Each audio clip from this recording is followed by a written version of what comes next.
Vamos a continuar entonces Génesis capítulo 1. Y ya vimos el versículo 1 y 2, de hecho, ¿verdad?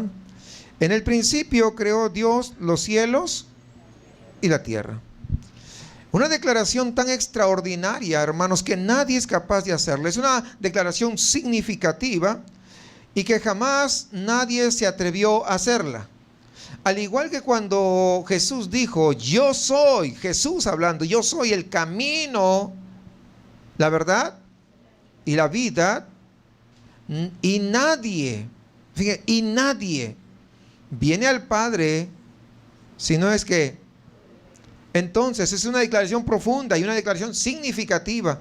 Esos son los tipos de declaración que hace Dios. No es como el ser humano que anda haciendo declaratorias de todas las cosas y sin significado para remate. El hombre anda haciendo muchas declaratorias. Y yo declaro esto, y yo declaro aquello, y yo declaro lo otro, y yo declaro que tantas cosas, pero ni significado tienen, ni son profundas, porque solamente tratan de puras situaciones que tienen que ver básicamente con la parte económica. Que de hecho, si usted recuerda, aquel que le ofreció lo económico a Jesús, ¿quién fue?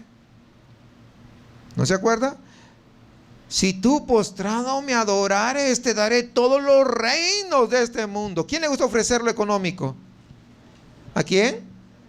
Pues imagínese. Y aquel que anda ofreciendo también cosas económicas, ¿de dónde cree que viene? Yo pregunto, ¿de dónde cree que viene? ¿Vendrá de Dios? Pues mire, hay hermanos que tienen una situación económica bastante buena. Hay hermanos que no. Pero Dios ha venido a dar algo importante para el que tiene como para el que no tiene. Y eso se llama la vida eterna. Así que cuando el Señor dice, acá Dios dice, en el principio creó Dios los cielos y la tierra. Él no te dice, no te trata de argumentar cómo, cuándo, por qué. No, simplemente es una declaración solemne y majestuosa del Dios Todopoderoso.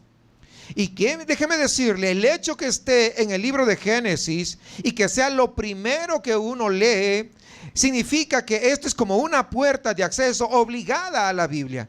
Que si vas a querer leer, estudiar, obedecer todo lo que dice la Biblia, por acá tienes que entrar por esta puerta. Y tienes que creer que Dios es el creador. ¿Por qué? Porque no hay otra manera de poder acercarse a Dios si realmente no creemos quién es Él. ¿Entienden eso? Es decir, para poder entender todo lo demás hay que creer quién es Él. Que no es simplemente un diosito. Que no es uno de los tantos monitos que por allá tienen. No. Este es el Dios Todopoderoso. La expresión en el principio se refiere al comienzo, ya lo hemos explicado en la semana pasada, y la fecha pues no se puede determinar. Algunos dicen que son millones de años, y puede que sí, pero puede que esté en lo falso, y puede ser que tenga miles de años nada más. Es decir, no se menciona, no se puede determinar, no se puede estimar una fecha con precisión cuándo fue este inicio. Pero lo cierto, ¿saben qué? Ningún ser humano lo puede hacer. Y aquel que se atreva a querer hacerlo simplemente está dando a conocer algo que la Biblia no lo registra. Y algo que el cristiano tiene que tener en cuenta es, cuando la Biblia dice algo, hay que decir que eso dice. Y cuando la Biblia no dice nada, mejor es calladito, te ves más bonito. Porque no podemos decir, yo creo que esto debe haber hecho hace 6,000 años. No, lo que uno crea, ¿qué importa? No tiene mucho sentido. Cuando dice creó Dios, y ya le explicaba, la palabra creer, lo expliqué la semana anterior, viene de una palabra hebrea, bara, ¿recuerdan? Que significa crear de la nada. Es decir, no hay nada y Dios creó. No son las creaciones que hace el hombre moderno, ¿no? Dice, el último Samsung S6 Edge. La última creación, ¿no? ¿Se ha visto la publicidad? Ahora, the next is now. ¿No dice? Es lo que dice. O sea, el futuro es ahora. ¿Por qué? Porque se puede cargar inalámbricamente. Eso no tiene otro teléfono. Entonces, wow, mire lo último que crearon. No crearon. Lo único que hicieron es transformar la materia que Dios ya creó. Pero ese bara, esa palabra creó, en el principio creó, bara, es una palabra que tiene que ver únicamente y va relacionada únicamente al Dios Todopoderoso, que no existía absolutamente nada y Dios lo creó. Así que estoy remarcando esto para que no se nos olvide a qué Dios oramos, a qué Dios cantamos, a qué Dios seguimos. De tal forma que cuando venga el cansancio, porque viene el cansancio, podamos recordar que Él es el único que se le atribuye bara, el único que puede hacer de lo imposible posible y de lo que no hay que exista. O sea, eso nos tiene que llenar de fortaleza nuestra vida. Esto nos tiene que a nosotros alimentar y decir, wow, mi Dios es extraordinario. No quiero una limosnita siquiera para que me haga el favor. No quiere que le prenda ni velitas.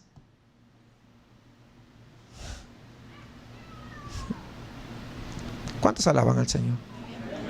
Ese es nuestro Dios. Ese es nuestro Dios. Y habíamos estado hablando que esta parte de Génesis es como un poema. Recuerdan que les había explicado. Y este poema decía que consiste en 6 días de creación. Había visto una introducción, ¿verdad? Luego las estrofas, ¿verdad? Y luego la conclusión en el descanso. Y algunos comentaristas, desde luego, quiero que sepan que objetan el uso del término poema, considerando que esto se presta a negar el valor histórico de Génesis 1. ¿Por qué? Porque recuerden que tenemos que observar bien que el tipo de literatura, entonces dice, ¿cómo es posible? Porque si es poema, entonces ya no es histórico, es decir, no es cierto. Y no tiene que ser así, es una preocupación válida, pero ¿sabe qué? Es innecesaria. ¿Por qué? Se los explico brevemente. Porque en el libro de los Salmos está lleno de poemas, de eventos históricos. El Salmo 3, el Salmo 7, el Salmo 18, etcétera, por ahí me voy. Es decir, en un poema también se pueden describir hechos históricos y es lo que está haciendo aquí en el libro de Génesis. El hecho que se usa el género literario poético, quiero que sepan que no socava en absoluto el valor histórico de los eventos que se describen aquí en Génesis capítulo 1. Sabemos, hermanos, que Génesis 1 es un poema porque tiene elementos artificiales, como la repetición de ciertas frases. Se lo voy a decir brevemente. Dice, y fue la tarde y la mañana de un día. Es parte de un poema. ¿Se da cuenta? Por eso. Y es en cada día, ¿cierto? En cada día, y esa repetición.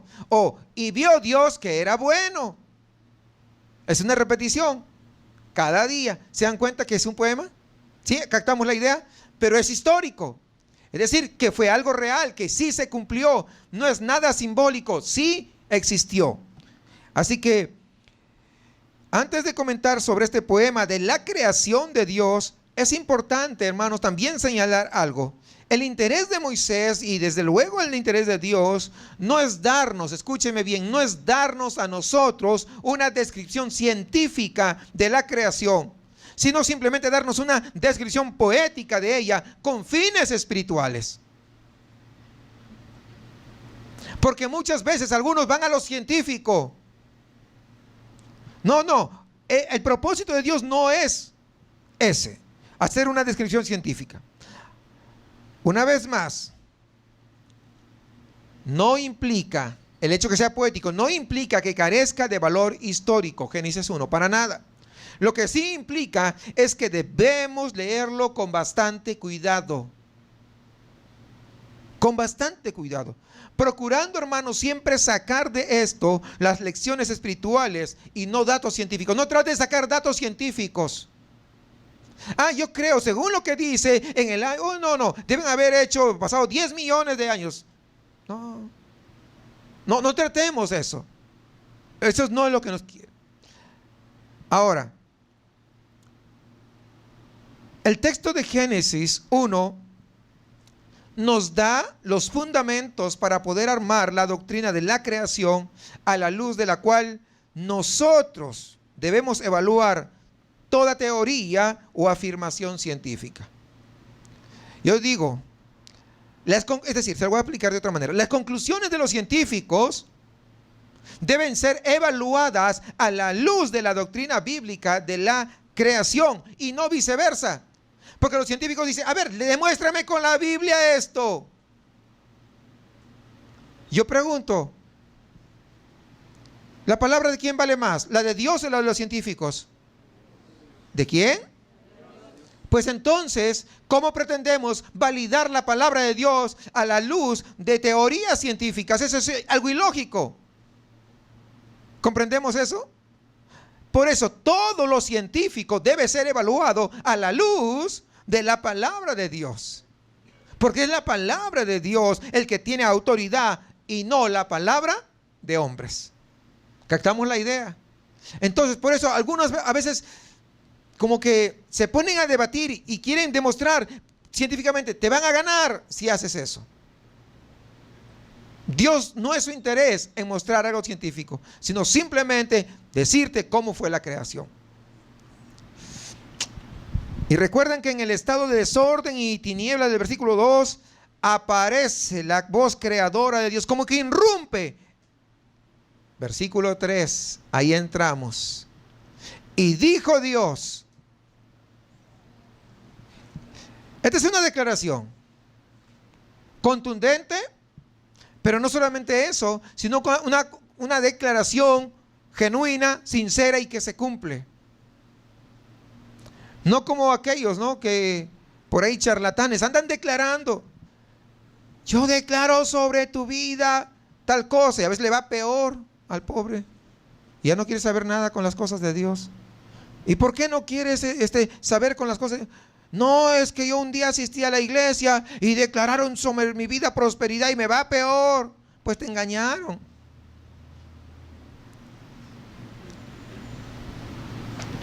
¿Y tú? ¿Qué pasa? ¿Ya no vas a la iglesia? No, es que yo también asistí a la iglesia. Y vino un profeta o un apostolín de esos y declaró sobre mi vida que me iba a casar el próximo año y sigo soltero ya 10 años.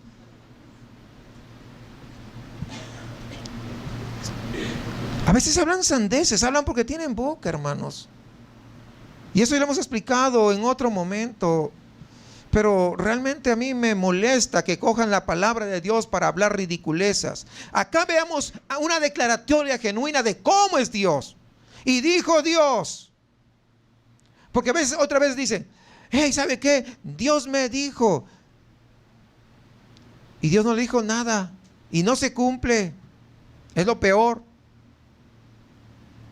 Sí, una vez llegó un profeta y estaba sentado un hermano y una hermana, les tocó de casualidad.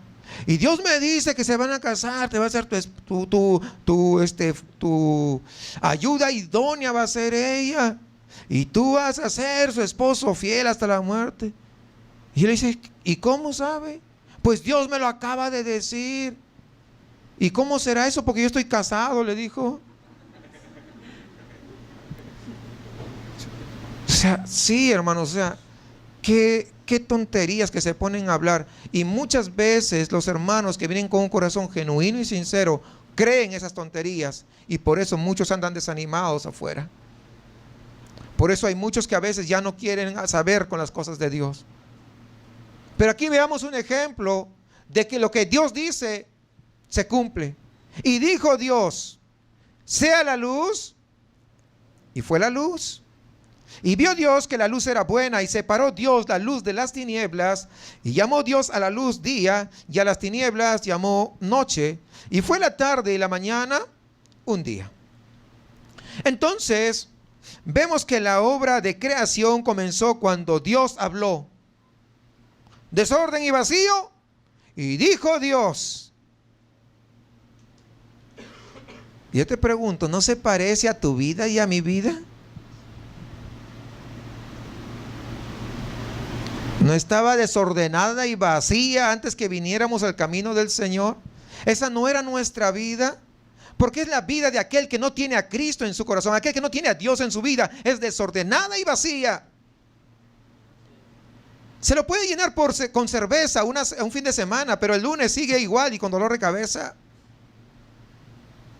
Y sin dinero para la semana, peor tantito.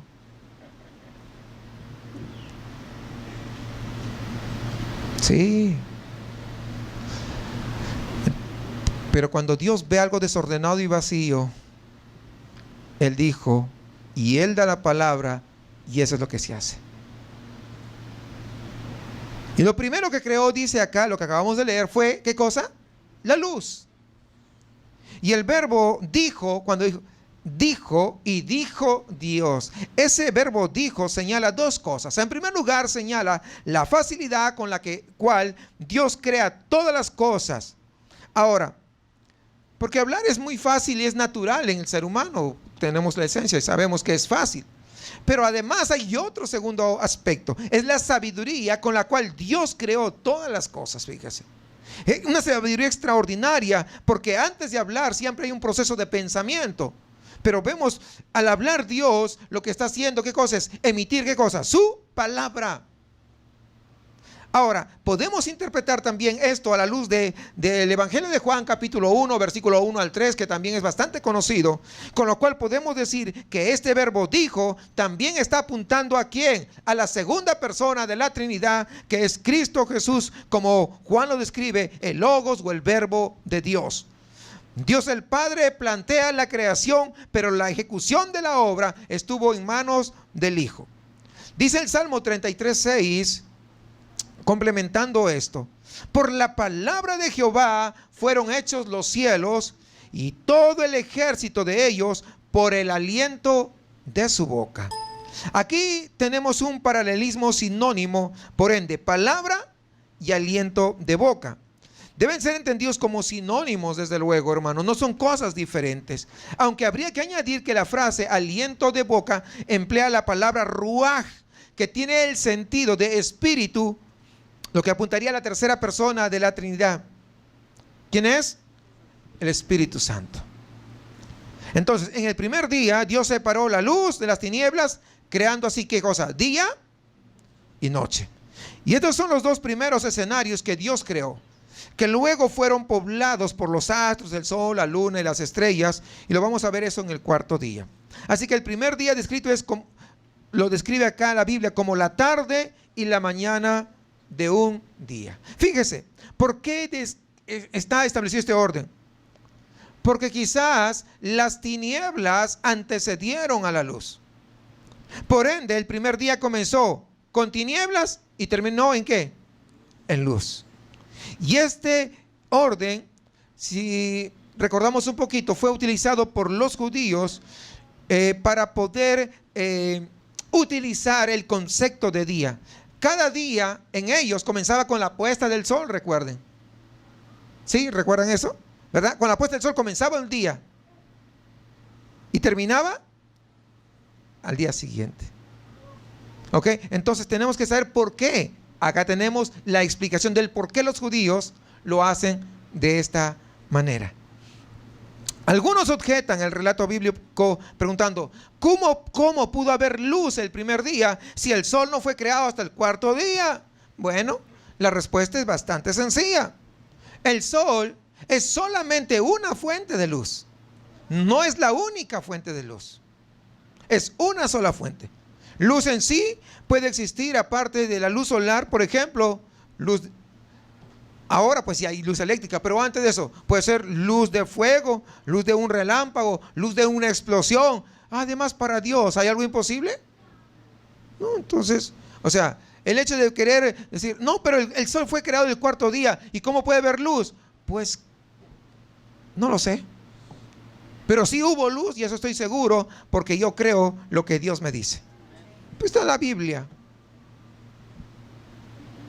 ¿O tiene que haber sol para que haya luz? Pues Dios es Dios y Él va a hacerle luz de lo que sea. Aún su presencia es luz. Y su presencia basta. ¿O no es cierto? Sí. ¿No? Entonces, obviamente la luz que Dios creó el primer día vino de otra fuente, no especificada, no el sol, porque el sol todavía no existía. ¿Ok? Que eso quede claro a fin de... Porque a veces como que nos quieren agarrar, ¿verdad? Entonces ya tenemos que aclarar todas estas cositas. Y es interesante notar cómo Pablo hace referencia a esta obra de la creación material cuando habla de la creación espiritual ahí en 2 Corintios 4:6. Cuando en las tinieblas de nuestra ignorancia espiritual Dios alumbra la luz del evangelio para que pudiéramos ver la gloria de Cristo y así poder nosotros ser salvos. ¿Cómo hace ese paralelo? Así es nuestra vida. Empezaba, cuando empezó estábamos ¿qué? En tinieblas. ¿Recuerdan? Estábamos en tinieblas. A ver, ¿cuántos no vivían en tinieblas? Pues todos yo creo que vivíamos en tinieblas, ¿no? En tinieblas, y ahora vivimos en luz, porque todo lo que Dios toca da vida y alumbra, porque Él es la luz del mundo. ¿Sí? ¿Estamos claros? Entonces, el veredicto de Dios sobre su creación es dado en sus palabras. Y vio Dios que la luz era buena. Y no podría ser de otra manera. ¿Por qué? Porque todo lo que Dios creó es bueno. Y también lo dice el apóstol Pablo ahí en 1 Timoteo 4:4, que todo lo que Dios creó es bueno.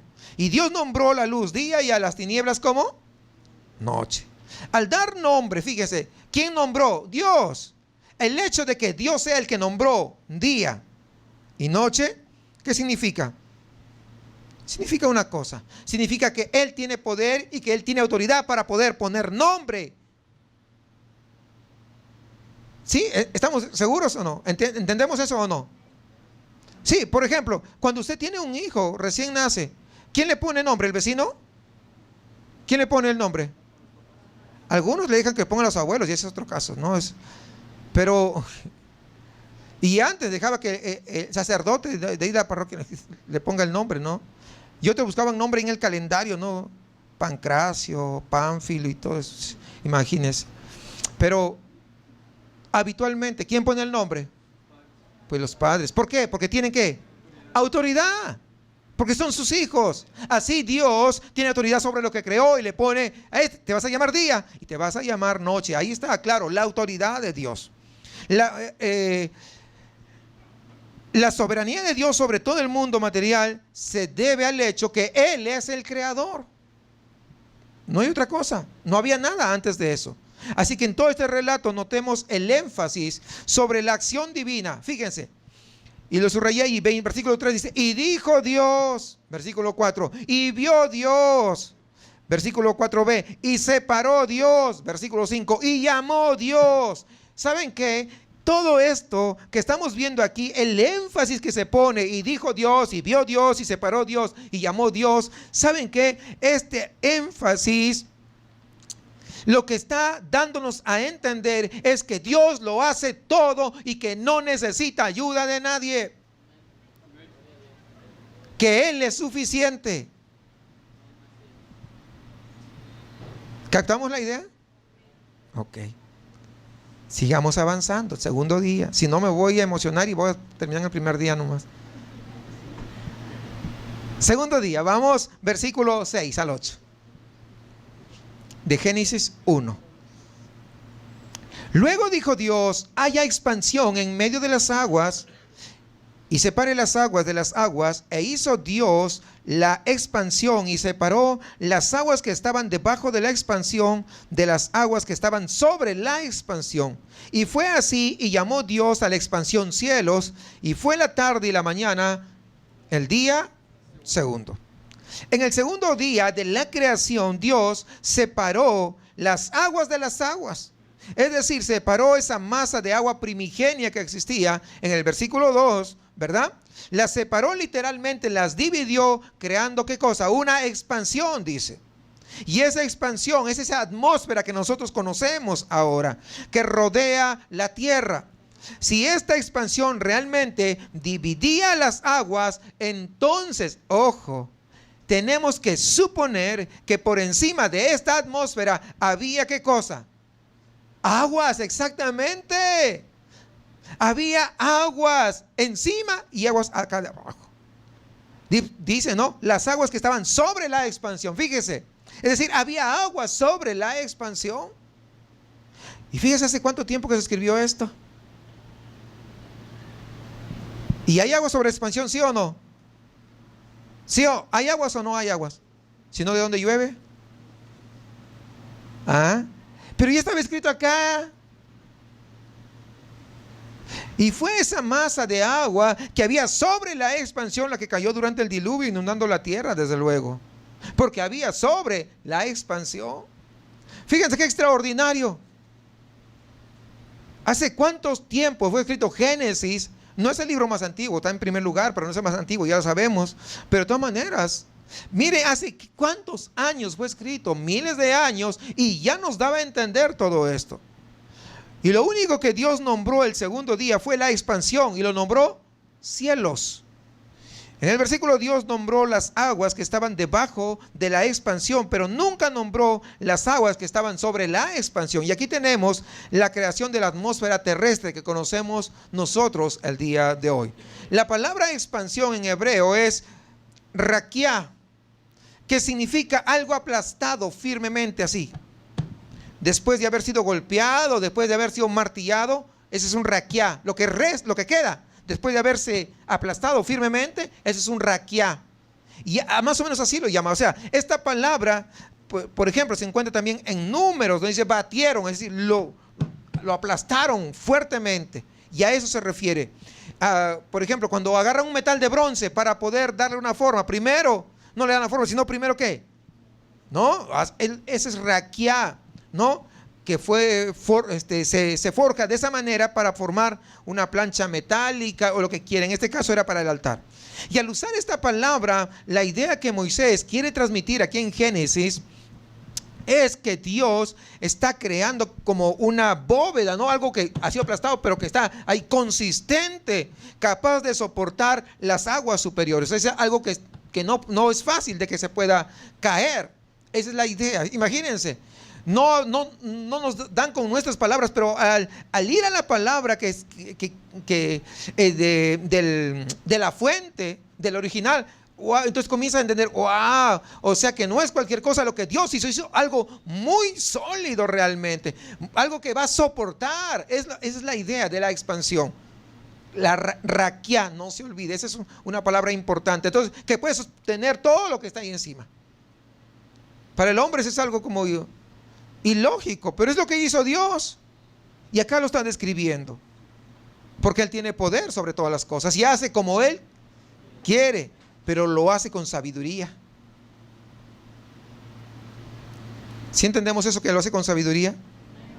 Porque usted no ve que está liqueando por arriba, por las nubes, el agua cuando se le antoja. Liquear, ¿cómo se dice? Se está goteando. ¿No se está goteando? ¿Verdad que no? Salvo cuando tiene que haber lluvia. Pero no, que se le está escapando el agua porque a Dios se le olvidó sellar el Thermotec no puso. No, por eso hizo que raquia. ¿Entienden la idea? Por eso, esa es la idea. Que no va a pasar nada. Porque Dios lo hizo así, de esa manera. Qué extraordinario, fíjense cómo podemos ir comprendiendo lo que Dios ha hecho. Vamos sobre el tercer día, versículo 9. Dijo también Dios: júntense las aguas que están debajo de los cielos en un lugar y descúbranse lo seco. Y fue así. Y llamó Dios a lo seco tierra, y a la reunión de las aguas llamó mares. Vio Dios que era bueno. Después dijo Dios: produzca la tierra hierba verde, hierba que dé semilla, árbol de fruto que dé fruto según su género, que su semilla esté en él sobre la tierra. Y fue así. Produjo pues la tierra hierba verde, hierba que da semilla según su naturaleza, y árbol que da fruto cuya semilla está en él según su género. Y vio Dios que era bueno, y fue la tarde y la mañana del día tercero. En el tercer día de la creación hay dos nuevos verbos principales: júntense y produzca. Dos verbos que se están mencionando, versículo 9 y versículo 11. Primero, Dios juntó las aguas, dice, en un lugar. Y al hacerlo, al juntar todas las aguas en un lugar, quedó descubierto algo seco. Ya eso seco, ¿qué cosa es? Pues la tierra firme donde nosotros vivimos. ¿no? Y esto es interesante. Moisés, fíjense, no dice que Dios creó la tierra firme. Ojo, no sé si ustedes se percatan. No dice que creó.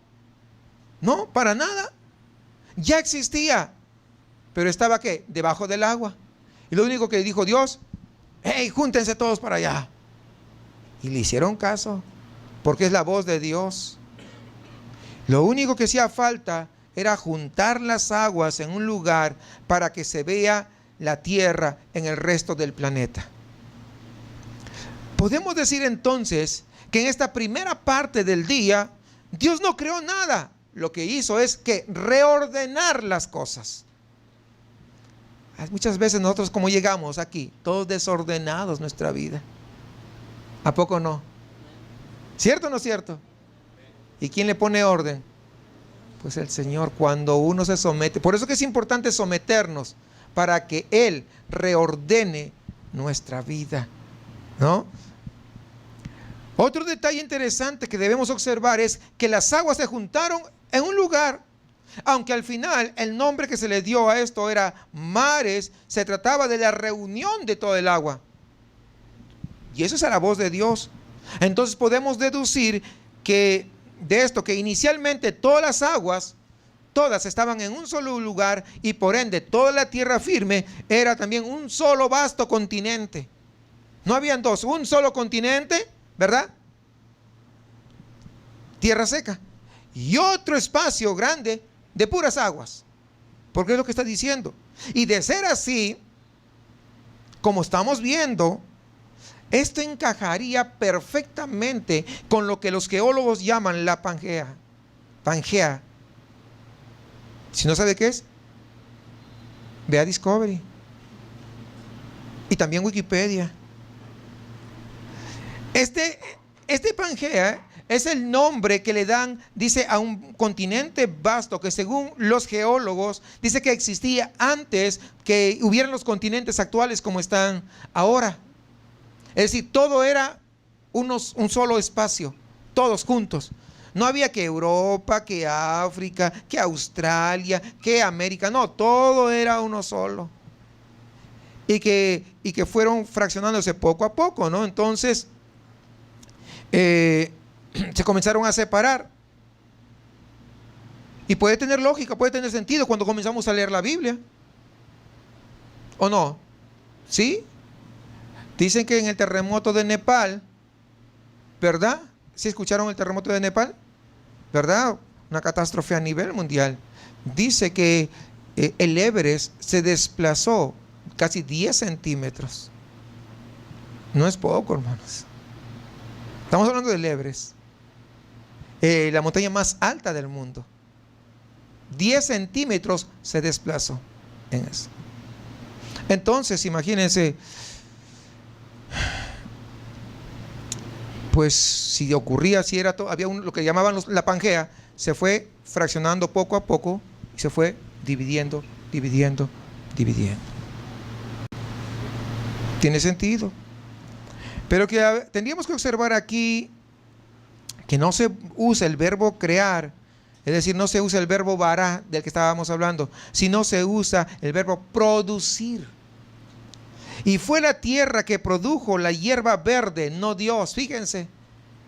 Aunque habría que añadir que solamente la pudo hacer porque Dios lo ordenó así, no porque la tierra sola. Dios le dijo de ahí que produzca, ¿verdad?, esa hierba verde. De todas formas, esta producción de vida vegetal marca algo nuevo ahora aquí en la creación. Dios ahora está usando los elementos preexistentes para producir cosas nuevas. Esta hierba verde incluye las plantas, incluye los árboles, desde luego. Les explico esto para que entiendan, ¿no?, de qué está tratando. Ahora, la palabra en hebreo llamada hierba verde es deshe, y significa pasto fresco. También el pasto que brota luego de la lluvia, también, o sea, también incluye todo eso. Y hay un factor común en la producción que se menciona, la producción de semillas, para que esa hierba se siga reproduciendo. Es lo que menciona, árboles que den semillas. Y es a través de las semillas que se reproducen. ¿O no es verdad? Sí, ¿no? Con las semillas. Dígame, ¿hay sabiduría o no hay sabiduría ahí de parte de Dios?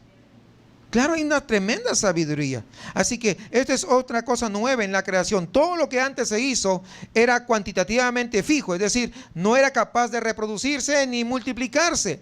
Por ejemplo, el sol no se multiplica, ¿no? Pero aquí sí, ¿no? Las plantas y los árboles sí son capaces de multiplicarse. Y es importante notar el énfasis bíblico en esta reproducción. Cada árbol y cada planta va a producir su propia semilla.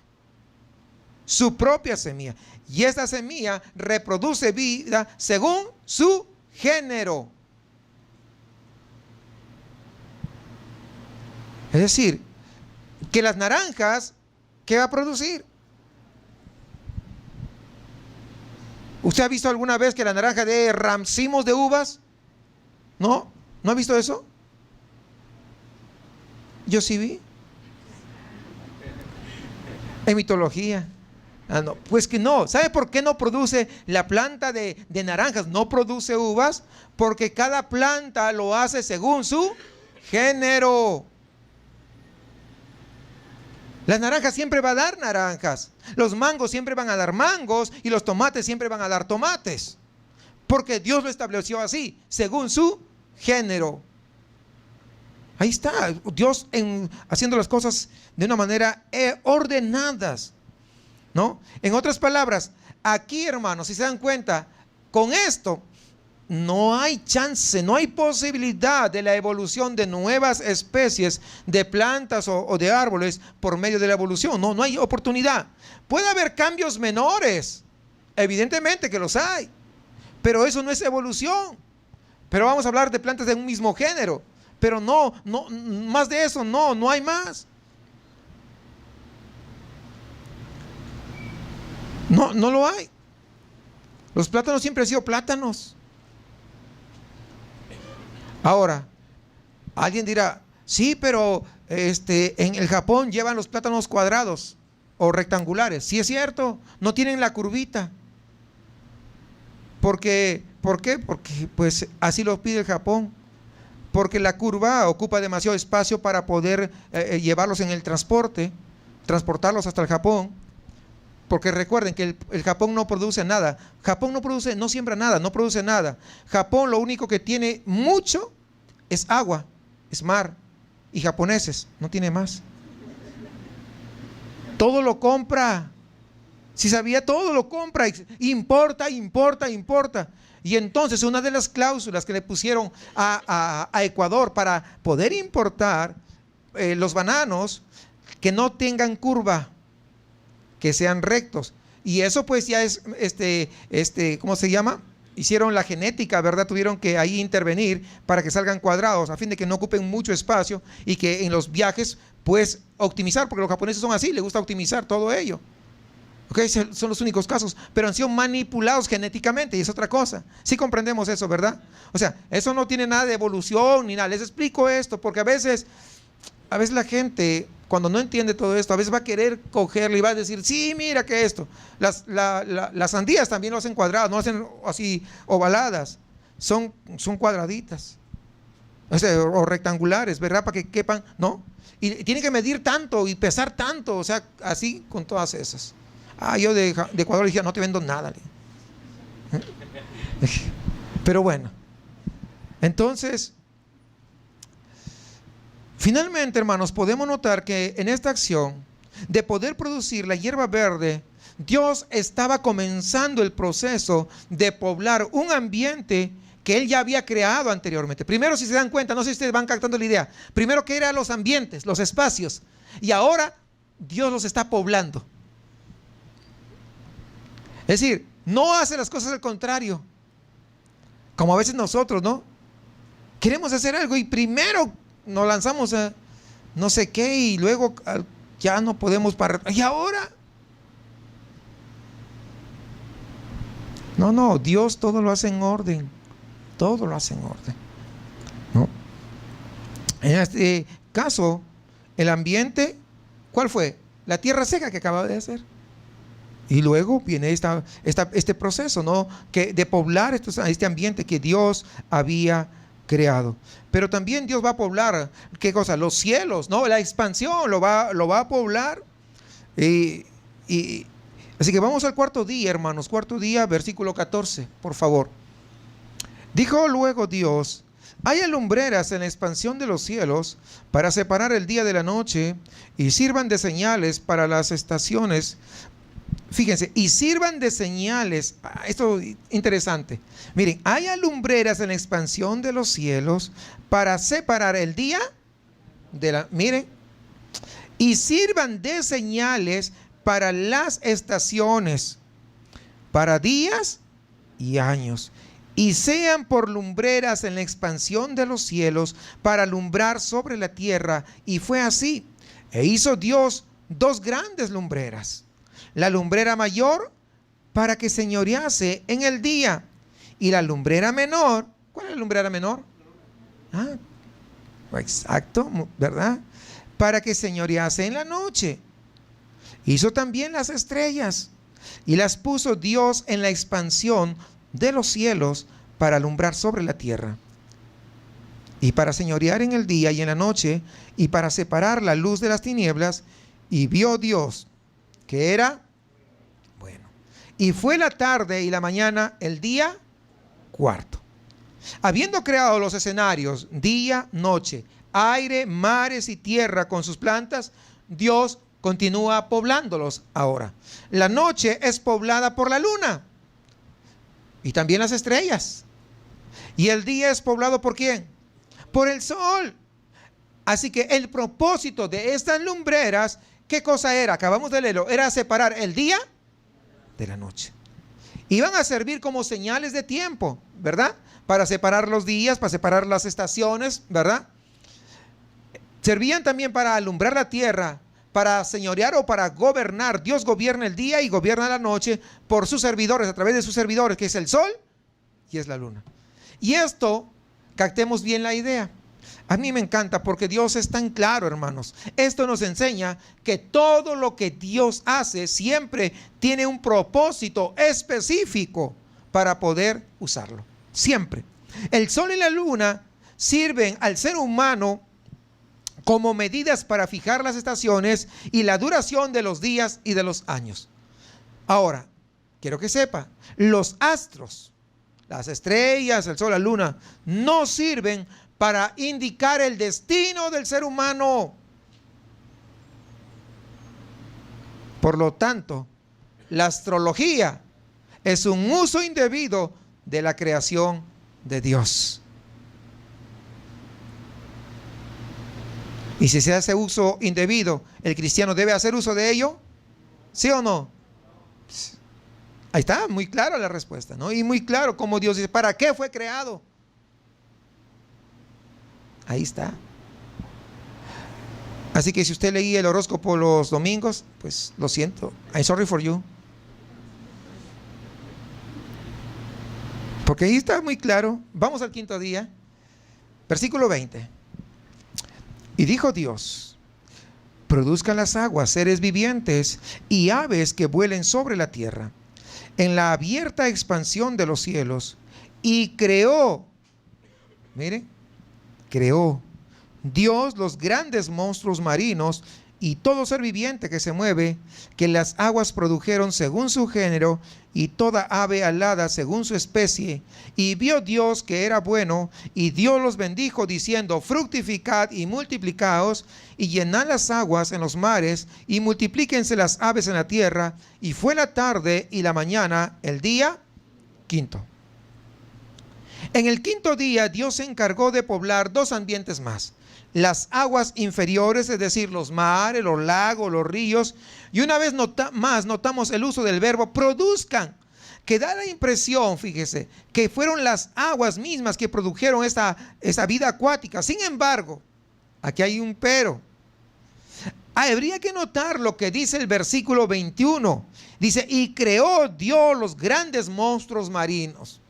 Por lo tanto, no se puede interpretar la producción de vida por las aguas aparte del obrar creativo de Dios. Dios creando allí pero como la forma como está dicha la frase, a veces se puede malinterpretar. Y el segundo que va el espacio es la expansión de los cielos. El texto de la Reina Valera indica que las aves que vuelan en el cielo también fueron producidas por las aguas. Ahí en el versículo 20 dice, y las aves. Sin embargo, en Génesis 2:19 leemos que Dios formó las aves del polvo de la tierra, al igual que las bestias. Así que quiero que aclaremos esto, ¿no? Y habiendo entonces creado otras formas de vida animal, Dios los bendice y pronuncia dos cosas, ¿verdad? Uno, fructificad y multiplicaos. Dios bendice estas formas de vida con la habilidad de ¿qué? De reproducirse. Aunque esto ya se había notado en el mundo vegetal. Imagínense que no se pudieran reproducir, pues no hubiéramos disfrutado de esos chicharrones verdes tan ricos. ¿A no les gusta? A mí sí. Porque no se hubieran reproducido. ¿Cuánto no hubiéramos, verdad? Y alguien dice, no, yo hago ejercicio, a mí no me hablen de esas cosas porque yo estoy en dieta permanente.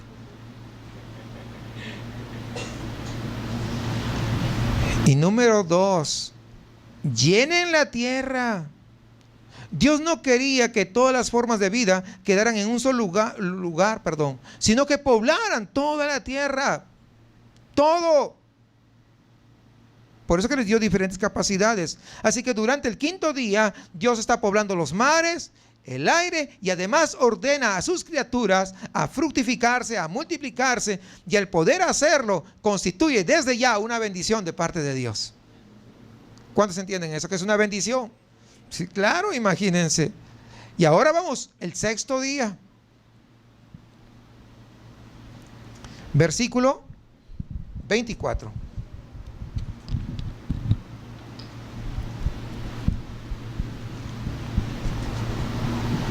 Luego dijo Dios, produzca la tierra seres vivientes según su género, bestias y serpientes y animales de la tierra según su especie. Y fue así, e hizo Dios animales de la tierra según su género y ganado según su género, y todo animal que se arrastra sobre la tierra según su especie. Y vio Dios que era bueno.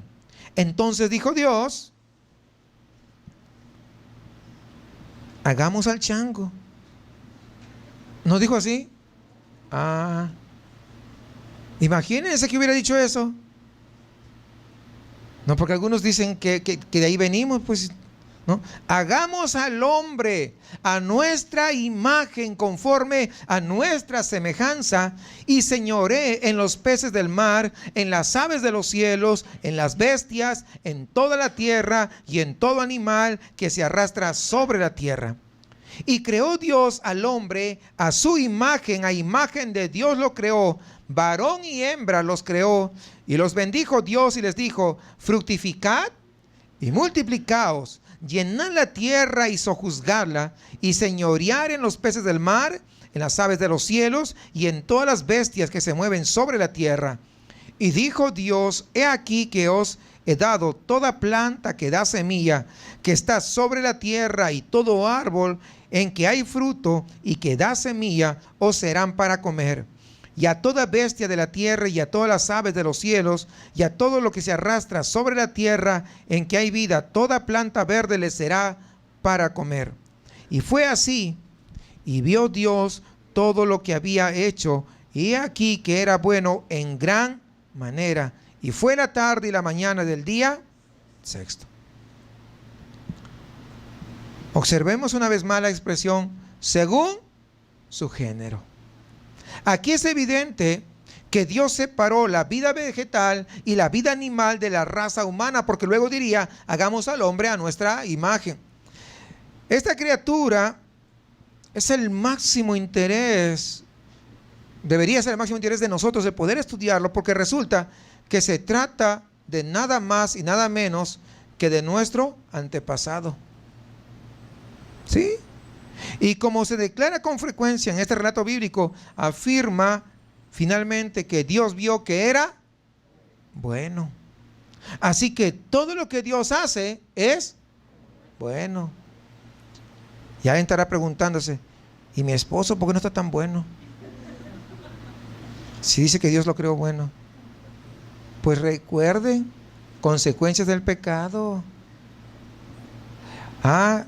Y también le hago recordar que tenemos retiro de matrimonios. Vaya y ahí va a tener la respuesta porque no está tan bueno. Así que todo lo que hace Dios es bueno. Y en este día Dios puebla el escenario de la tierra con animales y también con el hombre. No solamente se quedan los animales, indudablemente pues el hombre es la cúspide de la creación de Dios. Como dice acá Bott, un comentarista, el escenario ha sido preparado para la entrada del actor principal. ¿Quién? Pues el hombre, ¿verdad? El hombre. Dada la importancia de estos versículos 26 al 31 que hemos leído, pues vamos a ir en detalle. Versículo 26 dice, hagamos. Y acá, si se dan cuenta, está hablando en plural. ¿Sí? ¿Lo perciben? Hagamos. Así que el hecho de usar el plural, hermanos, ha sido fuertemente discutido por los comentaristas sin llegar realmente a un acuerdo unánime, a una conclusión clara. Algunos postulan que Dios está consultando con la corte celestial formada por los ángeles, ¿verdad? Sin embargo, otros afirman de que aquí en este plural es un plural de majestad. Y otros afirman que es un proceso de autodeliberación por parte de Dios. Es decir, Dios estaba consultando consigo mismo. Hagamos consigo mismo. Pero cualquier interpretación que demos al uso del plural en este contexto, lo podemos nosotros evidenciar en el Nuevo Testamento, donde nos dice que las tres personas de la Trinidad participaron de la creación. Por ende, aunque es de dudar que Moisés tuviera en mente aquí la doctrina de la Trinidad, porque él ni enterado estaba, ¿verdad? Él no sabía que eso pasaba.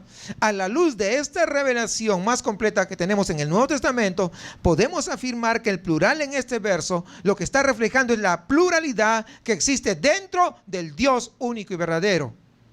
Dios Padre, Dios Hijo y Dios Espíritu Santo, pero un solo Dios. Por eso dice, hagamos. ¿A quién? Al hombre. Sigo todavía en el versículo 26. El vocablo aquí en el original es Adán. Y en este caso no debe ser tomado como el nombre propio. Quiero que sepa, no es el nombre propio del primer hombre que Dios creó, sino como el nombre dado a la raza humana en general, incluyendo varón y mujer. ¿Ok? Es la raza humana. ¿Sí comprende eso? ¿Ok? No es un nombre propio. No es como decir Luis, Víctor, Carlos. No.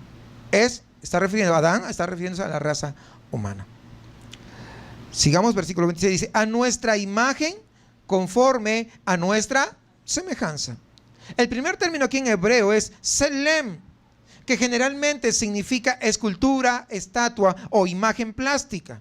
O sea, tiene varias acepciones. Y la segunda palabra es demut, que se deriva del verbo que significa ser o parecerse a.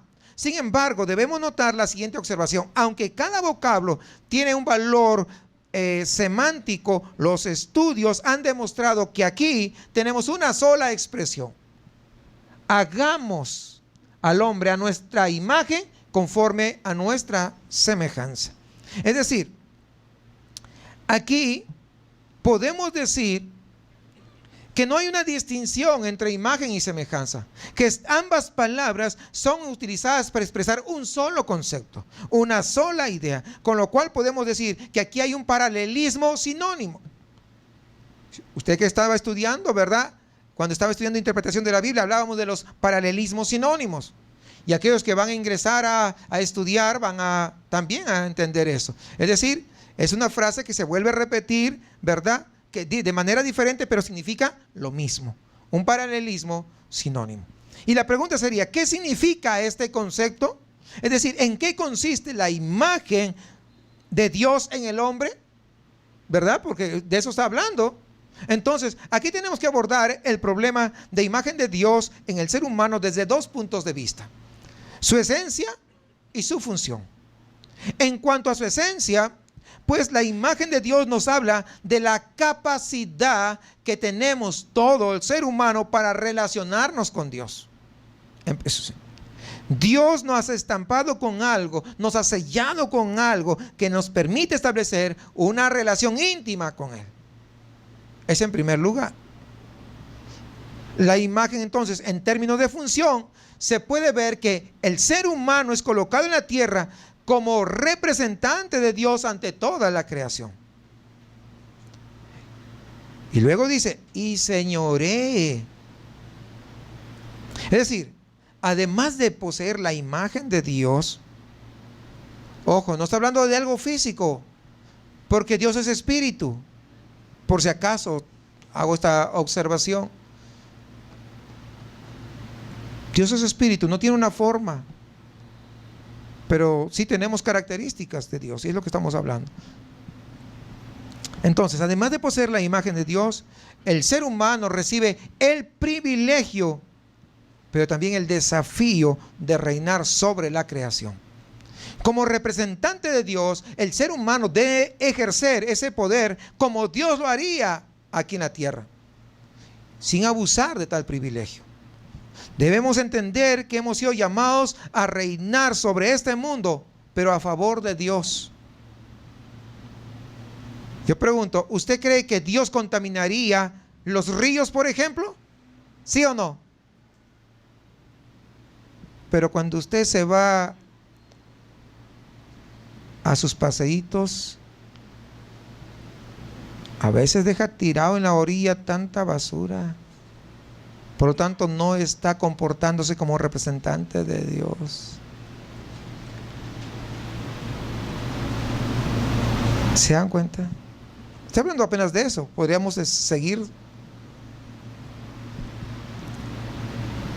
Es decir, de la misma manera que Dios trata a su creación, así deberíamos tratar nosotros a la creación que Dios nos ha dado para poder gobernar o señorear sobre ella. ¿Captamos la idea o no? Todo esto implica que el propósito de tener dominio, hermanos, no es explotar solamente, sino buscar el bienestar de la creación. Y como que ya los vi tristes. Pero es lo que va, es lo que es. No te da para que abuses. Mejor sigamos para que no se sigan tristes. Varón y hembra los creó. Es decir, la humanidad está compuesta por el varón y ¿qué? Y la hembra. De esta manera se establece la tasa total de equivalencia entre el hombre y la mujer, y existen desde el principio dos sexos distintos que juntos forman la humanidad. Imagínense dos hombres o dos mujeres, como ahora, ¿no? Dos hombres, dos mujeres. Es algo ridículo. Y todavía salen, dice que a pelear por sus derechos. ¿Cuáles? Si desde acá vemos que Dios creó hombre y mujer.